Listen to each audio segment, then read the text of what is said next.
നമുക്ക് ആ ഉമ്മയിൽ തന്നെ അങ്ങോട്ട് തുടങ്ങാം. ഞാൻ വിട്ടിട്ടില്ല, നീ ആ ഉമ്മ ഇങ്ങോട്ട് തന്നെ.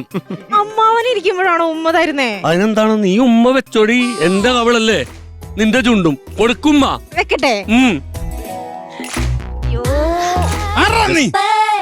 ഈ പുള്ളി എന്തിനാ എഴുന്നേക്കണത്? ഉറങ്ങിയില്ല. ഞാൻ ഇവിടെ കഴിയാ താലി കയറ്റി എന്താ ഞാൻ ഇവിടെ ഒന്നും സമ്മതിക്കൂല. അല്ല ഇവിടെ ഒരു CCTV പോലെ ഞാൻ ഇങ്ങനെ നടക്കും. ഇയാളിത് എന്ത് ശല്യം. എന്റെ മോളെ എന്തെങ്കിലും ചെയ്താൽ ആരും ഒന്നും ചെയ്തില്ല. ഒരു ഉമ്മ ഞാൻ ചോദിച്ചു, അവള് ഇതേവരെ തന്നിട്ടില്ല. ഞാനൊരു CCTV പോലെ നടക്കും. ഇതെന്താ സംഭവം എന്നറിയോ?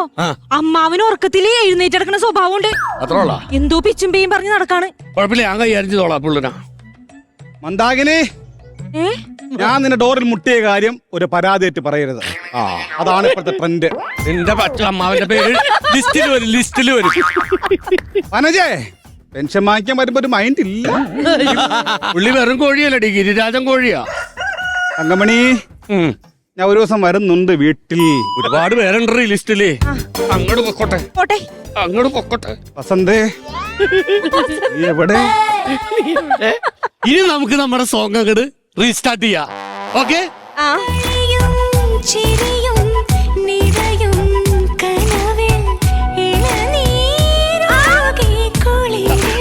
വിടോ ഞാൻ. തണലും വെയിലും പുണരും തൊടിയിൽ മിഴികൾ പായുന്നു കൊതിയിൽ. അയ്യോ,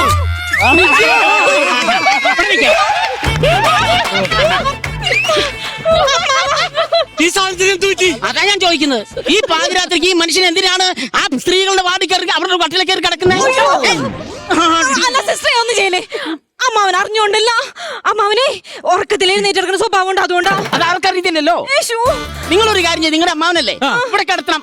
ഇവിടെ കിടത്താൻ പറ്റൂല. ഇവിടെ കിടത്തില്ല പിന്നെ എവിടെ കിടത്തും? എന്റെ സ്വപ്നങ്ങൾ, എന്റെ ആദ്യ രാത്രി എല്ലാം തവിട് പൊടിയാണ്. ആഘോഷിക്കാനാണ് ഈ ഹോസ്പിറ്റലിൽ വന്നിട്ടേക്കുന്നത്. ഇവിടെ കിടത്തിക്കോണം.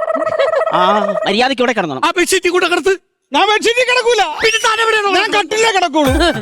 കട്ടിലിൽ കിടക്കണത് എനിക്ക് വയ്യാത്തല്ലേ. ഉറക്കം എഴുന്നേറ്റ് പോയാലേ പിടിക്കാൻ നിങ്ങൾ കാണൂലേ. കട്ടിലിൽ കിടന്നാൽ നമുക്ക് മൂന്നര കെട്ടിപ്പിടിച്ച് കിടക്കാം. സുധി, സിസി, ഹാപ്പി ഫസ്റ്റ് നൈറ്റ്.